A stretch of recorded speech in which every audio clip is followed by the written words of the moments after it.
Roger, coming to you first, please, for Sky Sports.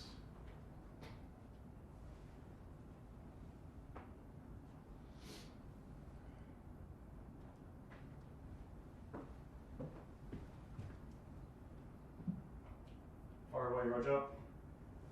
Hi Frank, how you doing? Hi, good, thanks. Good. First of all, we'll be asking everyone today the sad news that Gerard Houllier has passed away. Just your response, you'll have come across his team during your playing career. Yeah, I came across him on and off the pitch. Was always an absolute gentleman in the times that I met him, and just reading some quotes then from people who knew him much better than me. That seems to be the resounding thing that comes out of this. A great football person, very successful in his managerial career, great person, and all the respect to his family, thoughts with his family from myself and everyone at Chelsea, of course. Also today, Champions League draw, Chelsea drawn against Atletico Madrid. Was that one of the tougher ones you could have drawn out of the hat today? I think most people will say it's the toughest draw that we could have had. When you go on probably current form, how they're doing in the Liga, European experience, quality of team and player, I think most people would say that. On the other hand, I think all draws are difficult in the Champions League. We have to have belief in ourselves, and when that game comes round, and you're going to have to try and beat these sort of teams if you're going to win the Champions League. So it is what it is. And you say, because some people might be surprised to hear you say that they're the toughest ones you could have got. You genuinely feel like no, I'm not saying. I'm saying I think any draw will be tough. I just think if you look at I think they're top of the Liga, and when you look at the batch of teams, when I talk about, as I say, I watched them knock Liverpool out last year. Who are obviously a great team, and they have that experience and they have quality in their squad. So I think most people would say that they were certainly one of the toughest teams we could have drawn on paper. But we'll have to turn up and do our job and be confident that we can beat them. Before that, we've got plenty of league matches to think about, including Wolves coming up next. You've been on such a fantastic run until the defeat of the weekend. Was that just a slight stumble, do you think, or is that something your players are going to have to bounce back from after going so well?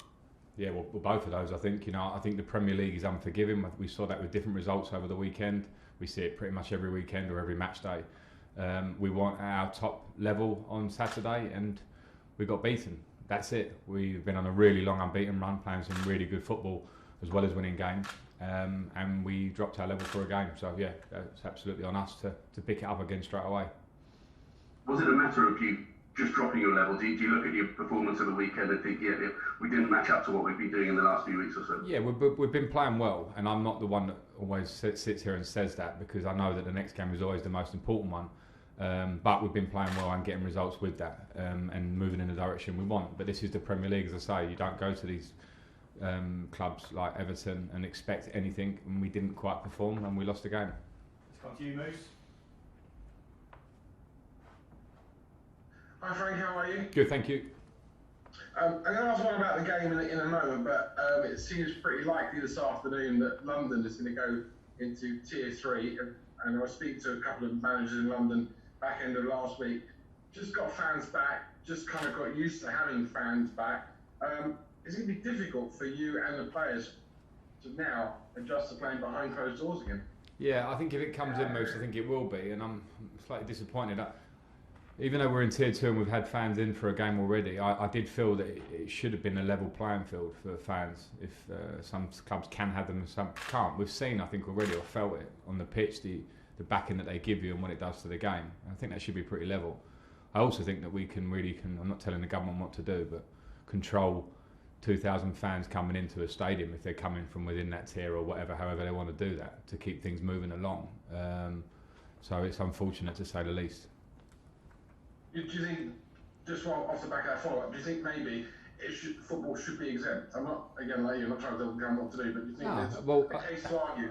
Let's get it right. We are making it up as we go along, and that's not to sound critical. That's just a fact that we've never been in this position before. And I think when you're talking about can you control the situation, if clubs can control it, I think they've shown it so far that they can. So I would like to have thought that there could be something done to make it exempt where we can get that 2,000 number in. But again, that goes above my station. I'm just saying what I think.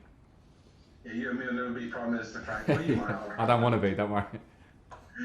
Last one then on the game. I mean, if you're in the middle of a very busy schedule, which includes the Christmas games, Boxing Day, going into New Year, how important now off the back of the weekend is it to stay in the race? None of the top teams bar Leicester won at the weekend.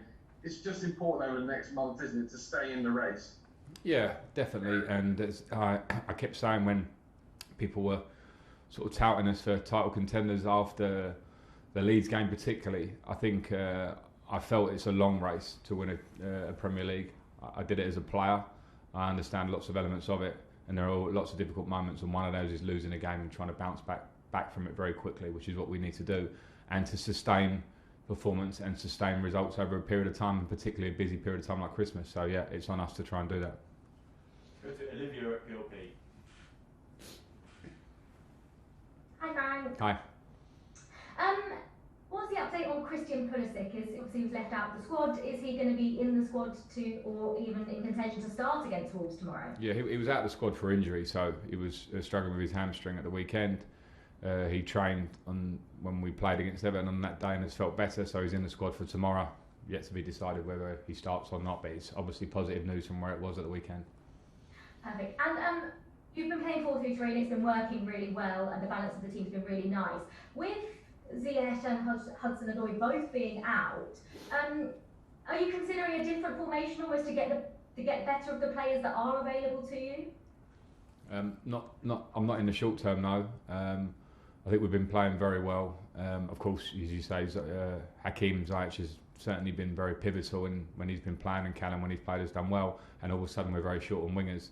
But we have capabilities to still play. It wasn't the formation that we didn't get right at the weekend. It was actually the way we executed it, which we have players that can definitely comfortably do that. So we just need to improve on the weekend. And let's finish this section with you, Liam.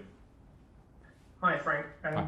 Just to follow up on Olivia's question, with the wingers out, and he said Pulisic's coming back. Is it a little bit harder to get the kind of creation in this team that you've had to such a healthy degree in the last few weeks? And do you maybe need other players in other positions to step up and assume that creative responsibility? I think what we have to come to terms with is that it felt like Everton played very similar to how Tottenham played against us a couple of weeks ago. And if people are watching us, of course they'll try and stop us doing what we've been doing well. And then it's on us to find other ways. And we didn't move the ball quickly enough against Everton as a team to hit the sides to maybe turn them round. So I think we just need to make sure that we understand that if teams make it difficult for us, we have to have ways to get around that. And our level dropped. I think even at our top level, we would have found a way around that. And I can certainly accept this group of players going so long unbeaten that there's one game that feels like that. And we can't really make the excuse of not having the wingers. It's unfortunate in the short term. As I said before, I think we have players capable of playing in those areas. So I don't want to hang on that one, and hopefully the wingers are all back soon anyway. Okay, that finishes the broadcast section. Let's move to written.